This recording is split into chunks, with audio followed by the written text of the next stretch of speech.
present. And I'm just going to ask the kids, you're welcome to unmute. What Jewish values did you see in Sidetracked?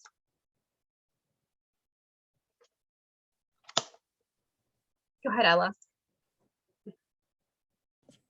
Definitely kindness. I saw a lot of kindness in there because oh, now I forgot all the characters' names. Well, everyone was just really nice except some of the characters were mean, but a lot of them were just nice to each other. They were very nice. Yeah, you're right. I always thought Heather was so kind in her interactions with Joseph and was always sweet. That's a great one. Sam or Leah or Simon, did you have any other Jewish values that you saw in the book? I didn't finish it, so I'm not really sure. Okay. Did you see any in like the first half that come to mind? No. Diana, what would you say out of these virtues, Jewish values, were any of them kind of stick out for you from the book? I think what I tried to show was, I think, courage. I think it was hard for Joseph to take on something that he thought he wouldn't be good at. Kindness, I'm really glad that was mentioned. I guess there's a certain kind of justice in some of the things that happen at the end. I won't give it away. Yeah, I was thinking that too, for sure. I think the courage, even just trying new things, that takes a lot. That takes a lot, especially in middle school. It's very hard. You know, it's a hard time, you know, to try new things and step out of yourself, for sure. All right, Leah says she thinks courage because Heather had the courage to punch Charlie. Yes. Yeah, everybody seems to like that part when Heather punches Charlie. Well, I'm super excited to have Diana Asher with us today. She wrote Sidetracked, which most of you have at least started, if not finished. So Diana, take it away. Tell us more about the book. Okay, I have a little PowerPoint. I'll sort of go through it. It's not long.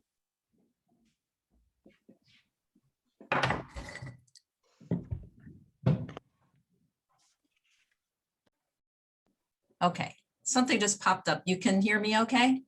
Yes. Okay, good. All right, so share screen. See if we can get this working. Okay.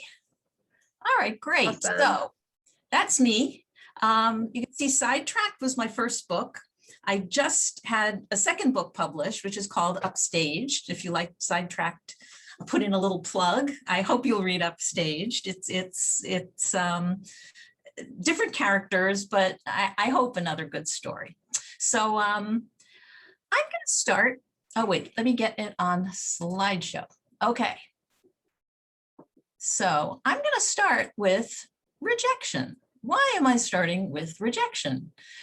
Because it's such a big part of being a writer. So many writers like me start out writing and it doesn't work right away and you have a lot to learn. So I wrote 4 books. These are copies of manuscripts. That means when you start a book, you print it out or you have it on your computer. It's called a manuscript when it's not published yet. So I had 4 of them. And I had 4 sets of rejections. So just to give you a little taste of what publishers said to me, or when I had an agent said to my agent, this is thoughtful and well written, but unfortunately, I cannot see a good place for it on our list. Another one said, I really like Diana's voice. It's energetic and lively. This plot isn't quite striking a chord with me. However, I'd really like to see more from this author. And another one said, I truly hope that another editor has a better response because I can tell that the author writes with sincerity and feeling. So the answer was still no, and that wasn't much fun, but there was a little bit of encouragement in there. So I wanted to keep writing and I didn't want to give up. So part 2, back to the drawing board with kind of a sigh.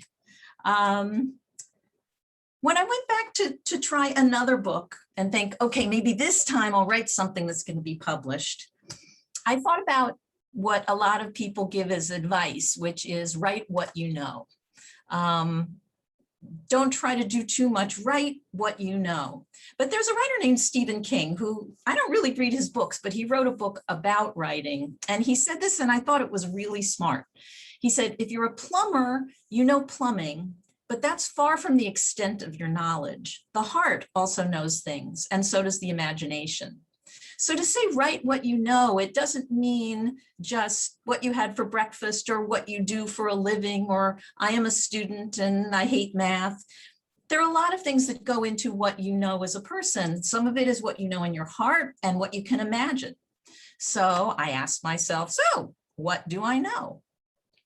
And I started with a character with Joseph. And that was partly based on my own son, who had a lot of fears and anxieties. He was afraid of street sweepers. He was afraid of Mr. Peanut. Actually, he wasn't, I was. That came from me. I was terrified of Mr. Peanut. So I put that in there too. And then I made up, anyone could be afraid of stewed prunes. That's what that is in the corner. And he has attention deficit disorder, ADD. So school was hard and friendships were hard. And I created a character of Joseph, who isn't my son. My son is different, but my son inspired me to create Joseph. And I also knew that cross country changed a lot of things for my own son and for other kids that I knew. There's something very special about running cross country. It's a place where kids, you don't have to be a great athlete to start running. So I wanted to write a story about a kid like Joseph and put him on the cross country team and see what happened. Now, Heather came from, I was watching the Olympics probably before you guys were born. And there was an athlete named Stephanie Brown Trafton. She was a big, strong woman. And she won the gold medal in discus throw. And they gave her about 30 seconds of airtime on the Olympics coverage. And I thought, why is that? And my only explanation is that people still, to this day, expect girls and women to be, they don't expect them to be big and strong. For people to watch on TV, they cover the gymnasts, the little sweet gymnasts. And I thought, what if you're a big, strong girl and you do things better than some boys? And how is that just as hard as being a boy who's not good at sports or a kid with ADD? So there's certain expectations. And if you don't fit into those expectations, it can make life hard. So that's how I got an idea to create Heather. And then I threw in Grandpa, who was kind of based on my father-in-law, who's spewing Yiddish here and there, which I thought added a lot of fun, and Grandpa's fun. And people expect him to go into a nursing home or senior living place, and he doesn't want to do that. He wants to go to Atlantic City and play the slots. So Grandpa, as an older person, is also facing these expectations that he feels like he's just not fitting into what people expect him to be. So with the story, one of the themes that I focused on was what a team can give you. Your team can be a sports team. It can be your family. These are pictures of my family. It can be someone who helps you run a race, or the picture down at the bottom. I needed a team to help me write. I needed people who would give me support and give me criticism and help me get better. And these two women on either side of me really helped me a lot. So there are a lot of ways to find your team. Another thing that I focused on was in cross-country running, there's something called a personal record. And those of you who read the book read about how that affected Joseph. And what it means is whatever you did last time, you're just trying to do better than you did last time. You're not trying to do better than the other guy or the other girl. You're just trying to do better than you did and to improve. And that's enough of a goal. And I think that's a great concept even. And again, in writing, it can just be this time I'm going to finish, or this time I am going to make it better. And that helped me a lot as a writer. And the other theme in Sidetracked, I think, is perseverance. And that's just don't quit. Even if it's hard, even if people are telling you no, you know what you want to accomplish, and just keep going, just persevere. And this is a picture of Meb Kaflegzi, who I mentioned at the end of the book. He hurt himself so badly he could barely crawl across the room. And he came back and got back in shape as a runner and ended up winning the Boston Marathon and the New York Marathon. So I think that running is a great metaphor for just in life, just keep going. You have to keep trying and don't give up. So that all equals Sidetracked. Now this part I think is really interesting in that we're talking about the Jewish values in Sidetracked. And I didn't really write it with Jewish values in mind, but I grew up Jewish. My father was a cantor, and I think those values are kind of instilled in me, and it just sort of naturally came out. So I was really thrilled when PJ Arraway selected it and said that it had Jewish content, which was sort of a surprise to me, but a really pleasant surprise. But in addition to that, I volunteer at a place called Children's Village, which is kids who have been, it's a residential sort of therapy school.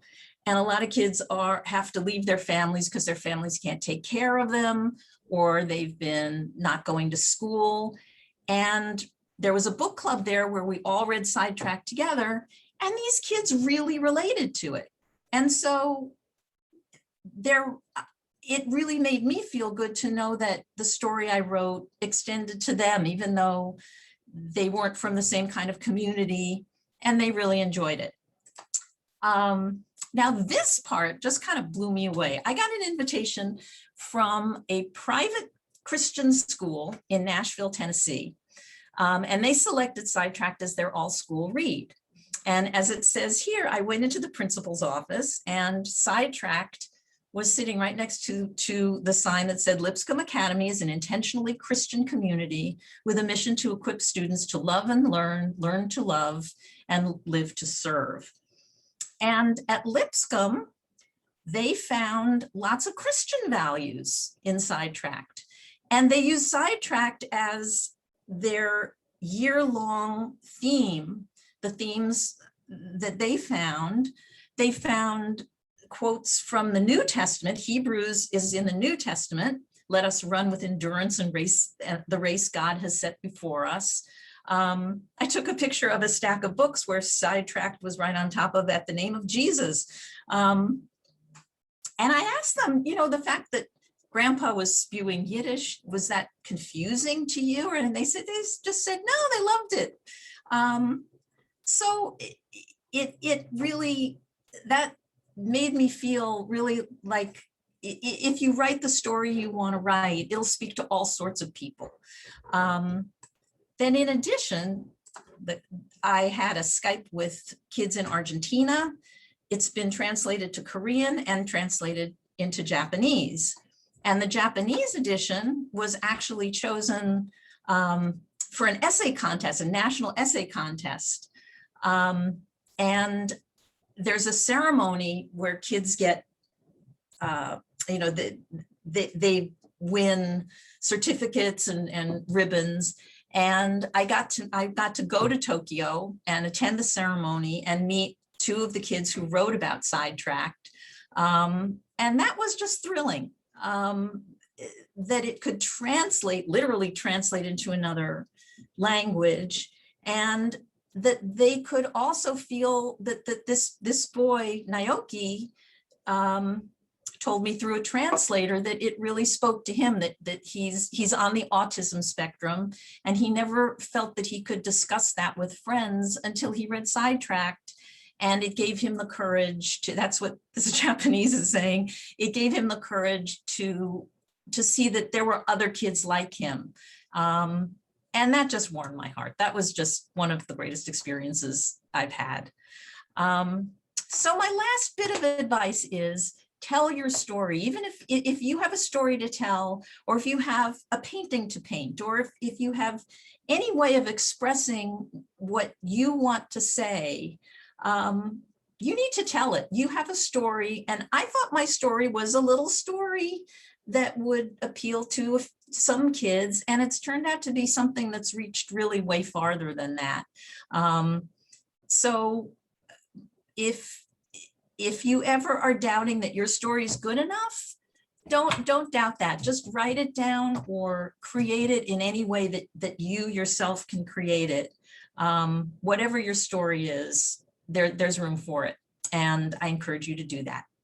So that's my little presentation, and I will stop sharing. Thank you so much. That is such a fascinating journey. Like, that's what I love about all these books and authors. We've had so many different people on, and every book has its own journey. And like, yours has traveled the world, which is just amazing. I bet when you wrote that book, you never thought, okay, I'll go to Tokyo in a few years. I never imagined. And in fact, you know, if you had said, you know, oh, it was translated to French or Spanish or Hebrew, I would have understood. But when they said that it was translated to Japanese, and then I found out it was in this national contest, that just kind of blew me away. And it's just really a fantastic turn of events. Yeah, that's amazing. So I'm going to open it up to our tweens. If you have a question for Diana, please feel free to unmute and ask the question. You can also type it in. I know Leah's typing some stuff in. Go ahead, Simon. I was wondering how you came up with all the funny parts when Grandpa is telling them why he went to jail, and he said stuff like the seniors. It took them half an hour just to get off the bus. How did you come up with that part? You know, Grandpa really was inspired by my father-in-law. He was, I guess, about 90, and he actually did go on a bus with a bunch of seniors to Atlantic City. And we got a call saying, do you know where your father is? And my husband said, I think he went to Atlantic City. And they said, well, we're in Atlantic City. We're waiting to get on the bus, and he's nowhere to be found. And it turned out he did end up in jail. That part I invented, but he just kind of got bored and got a bus that said New York on it and got on and went home because he didn't want to wait. So I just thought, well, gee, I could take that and sort of play on that, because he was a character. But yeah, you know, there are a lot of older people who don't feel like they're really older people, and they don't have a lot of patience with the walkers, and you know, so I just tried to make that funny, and but it did start with my father-in-law. I love that. Ella typed in a question. Why did you want to become a writer? Part of it is I really love language. I love reading, and I love putting things into words. I think it, and really my writing always starts with my characters. Like I don't really think of plot first. That's the harder part for me, but I think of situations, and I think of characters, and I think of how I want a character to grow. And I just felt like I had stories to tell about that and the way I felt as a kid. I think that's also why I write for kids, because I just have so many memories and so many feelings of what it was like, and the kinds of things that confused me and the kind of things that concerned me. And then when I started writing, I thought, you know, I also want to make people laugh a little bit. I think there are a lot of books for kids now that are there's some wonderful books, but they're super serious. And I think if that's all you read, you're not going to like reading very much. So it makes me feel good to write. I'm happier when I'm writing than when I'm not writing. So did you guys think it was funny? I definitely thought there was some funny parts in this one. I saw Sam and Simon both laughing. Good. Does somebody else have a question?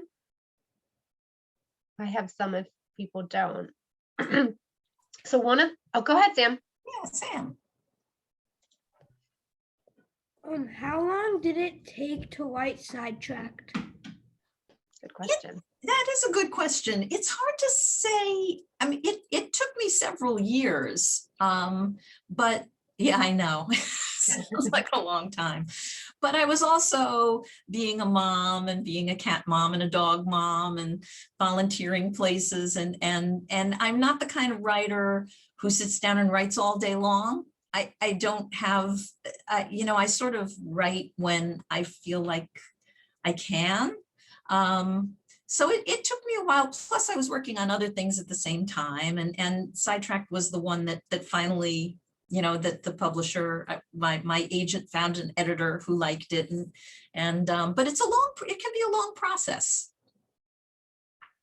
Yeah, we've heard that a lot from other authors, and every time we're surprised that it takes so long. Yeah, it's a long process. Even when the book is finished, it's a long process for editing and promotion and all of that. Once the manuscript is accepted, then there's still another year of editing and working with an editor, and that's when it gets really good too. That's when you have an outside eye saying, I need to know more about this character, or I need something that will show this more clearly. And I love that part. That's once you have kind of the bones of it, then you get to really hone it and make it as good as it can be. One of the things that I thought was super interesting was it felt very relatable. I felt like there were so many things that took me back to when I was in middle school and I ran cross country, or just different circumstances. I don't know if any of the tweens felt the same way, but there were some things like the inside jokes when you, like, your friends are talking and you just don't know the lingo. Like Joseph didn't know what is XC, or like bananas, like, why are you telling me to eat bananas? And they weren't mean jokes. It wasn't like people were trying to make fun of him, but when you don't understand, you really feel like you're on the outside. Yeah. And that can really make you feel left out. And I felt like you did it in such an authentic way that it really felt relatable. And I think that that's one of the reasons I really liked the book, because it really felt like I was in I remember situations, in Joseph's shoes where it's something similar happened, where a friend said something and you're like, oh yeah, of course I know what you mean, but you have no idea what they're talking about. Well, and especially when a kid has ADD or some kind of learning difference, there are a lot of social cues that they don't pick up on, and it's to some kids it's very obvious when someone is making fun or not making fun, and then to other kids it's harder to tell, and especially when you have been teased and you have been made fun of, you kind of jump to that conclusion sometimes when people aren't. So yeah, I tried to get kind of inside Joseph, what it would feel like to be him, and to have those questions and those kind of anxieties. Yeah, definitely. Leah, I see your hand up. How did you get the idea for the librarian, how she doesn't like technology and like the kind of old-fashioned way? She was kind of based on a librarian I knew at my son's elementary school. She did everything, she still had all of her little cards, and then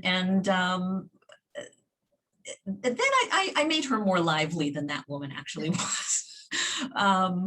But I think I wanted a counterpart for Grandpa in their loneliness. And Grandpa was more gung-ho and trying to find a new partner, even though he had his doubts. So it was, I just sort of imagined her a lot. Yeah, that was just sort of fun. I sort of put her in the librarian's office that I knew, and then she kind of took off. Her personality sort of developed from there. I thought that was neat too, how you sort of bookend Joseph feeling lonely at school and trying to find friends, and also the grandfather being lonely and trying to find friends. And I think it's important that, at different phases in your life, you can feel lonely, or it's hard to, you become a parent, it's hard to find new parent friends sometimes, or, you retire and then your friends are working. Those life changes can always, still affect you in that way. There actually also, I used to volunteer in the library, and I was in my son's class, and there actually was a moment when they were doing the Dewey Decimal System, and I looked over and I saw my son with the book in his lap and something in one hand and something in the other hand. And I realized that he was frozen. He just didn't know how to coordinate all these things. And I thought, wouldn't it have been nice if there had been a Mrs. Fishbein who would say, I see you're having trouble and I can help. And those kinds of teachers are very special. And so I sort of wanted to invent one. And that's also where she came from. Another special teacher is Mrs. T. I thought she was amazing. Was she based on anybody? Was she inspired by someone? She actually was. My son in junior high and high school had a resource room teacher who was like that. And to this day, kids talk about her and how inspiring she was. And yeah, so I wanted to sort of memorialize her with a character. But she wasn't a coach, but she was just in the resource room. But I thought, that's sort of what you do as a writer. It's like, well, what if that teacher were also the coach, and so you kind of, you take, like I said, what and then you sort of extend it and allow it to serve your story.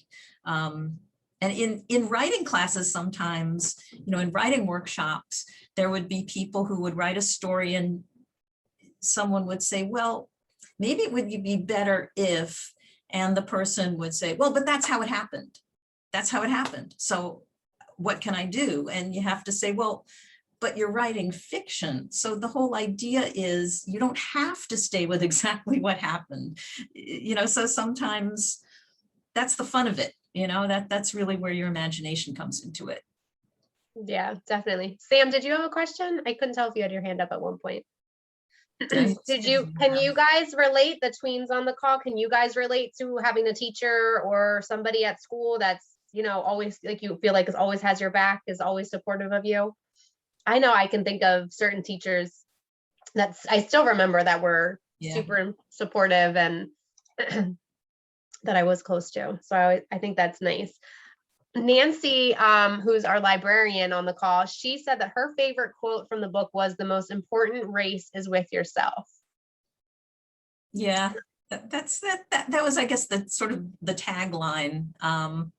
In fact, that might have come from, I don't know if I actually wrote that, or I got a quote from Richard Peck, who I knew through work a long time ago in publishing. And he wrote a really beautiful blurb for the book. And I think that might be where that came from. And he wrote some fantastic books. He passed away a couple of years ago, unfortunately. But yeah, I think that's the whole idea of a personal record, is like, never mind what he's doing or what she's doing. You just try to get better. And that idea of a personal record or personal best, I think, is really important, because if you're always comparing yourself to other people, somebody's going to be better at one thing and then you're going to be better at something else. And it's not the most important thing. I love that idea. And I think it's important to remember to do things for yourself, for nobody else other than like you want to do it and it makes you feel good. Does anybody have an example of a personal record that you've done or that you're working towards? I just decided that I wanted to start running again. So my PR, my goal is to do a 5K. And I used to run pretty frequently and I have not run in probably 6 or 7 years, but that's for no one else. I'm going to be super slow, but for me, it's something that's important to me. Does anybody else have something that they're working on or have done in the past? Lena, did I see you? Nope. No. I bet you do. You just can't think. I bet you do. Yeah. Leah, are you trying to? No. Well, I encourage you to think about that. Like Diana said, I think that's a good goal, is to kind of work on something that you want to do for you, that you can always work on improving. It could be reading, it could be a sport, it could be another activity, something personal, building something, creating something. I think that's always, that's super important. I don't think I have any other questions. Do you guys have any other questions for Diana while we have her here? Any suggestions for me? Why don't you tell us about you mentioned your new book. Is it already out? Yeah, it was Okay. published almost exactly a month ago. It was published in March. It is here. I'll do a little, it's called Upstaged.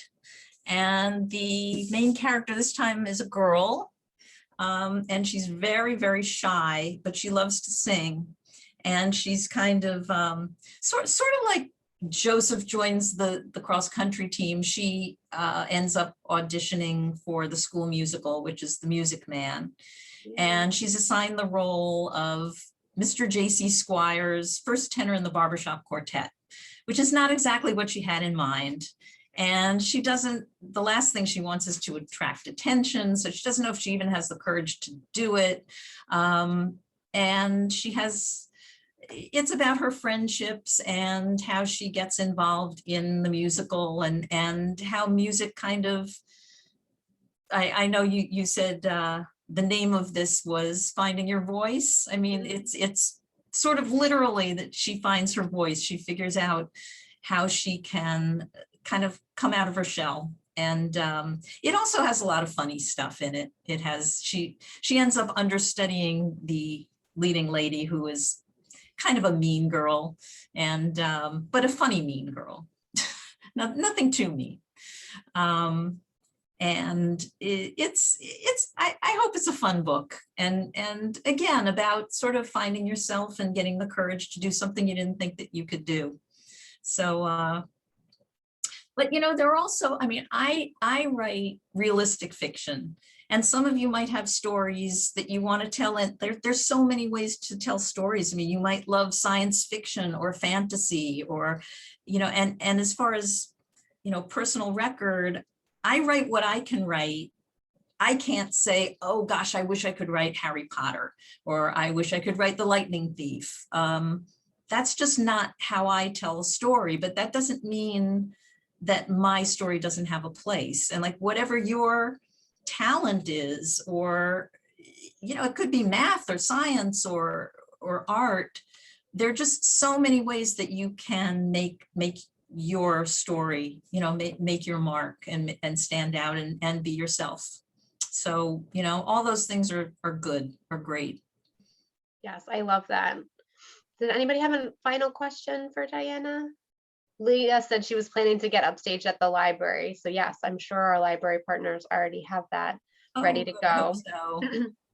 I wanted to It's thank, also, you know, the other thing is it's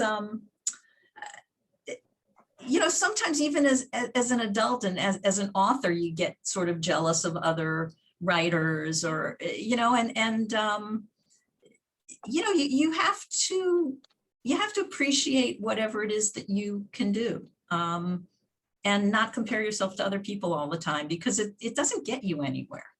So, Yeah. you know, that's another thing to remember. yeah, that's some great advice. I love that. Well, I'm going to encourage you to, if you haven't, make your cat toys. Like I said, you can drop them off at the JCC or the library. Thank you, Diana, so much for joining us. Thank you for having me. This was really fun. It was fun. Our last book for this group is another graphic novel. I know you guys really liked our last graphic novels. So we're going to read Becoming Brianna by Terry Liebenson. Terry's going to join us. I already have that one. You already have that one? Same. Oh my goodness. Well, let me know. We can send me an email later. We can talk offline. I'll get it. It'll be a signed copy, but if you don't need another copy of it, let me know. Because we will make sure that we get those back. But Terry's going to join us in June. So it's going to be June 13th. We're going to try to meet in person. Fingers crossed, things are okay. We're going to go to the library. They are doing a summer reading program inspired by you guys. So inspired by Find Your Voice, we are doing a new summer reading program that's called Anti-Hate Summer Community Reading Program. And we have a tween level, a teen level, and an adult level. And we're going to be reading 2 books over the summer and meeting with authors. So we're going to get together at the library and start prepping some of that materials. That's going to be our service project. Then we're going to talk to Terry, and there's going to be some treats as well to celebrate our year together and for you guys all participating and doing an awesome job. So I'm super excited about that. The new book is in, it's at the bookstore. I just have to go and pick it up. So I would think probably by the end of April, if not the first week of May, I'll have those books ready for you. And I know you guys will fly through it because graphic novels are your favorite. As I've learned, we read Twins a couple months ago, and that was they're one of their favorites. Ella, did I see you had a hand up? Do you have a question? Go ahead. I think we might be camping that weekend, so. Okay, if you are, that's totally fine. No worries. I will still make sure you get all the material, and I'll get you all the information about the summer reading program too. Lena, did you have a question? Nope. All right. I'm going to sign off. Thank you so much guys. for joining us. I appreciate it. Oh, this was great. Thank you. Have a great weekend, and I'll see you guys all soon. Okay. Bye-bye.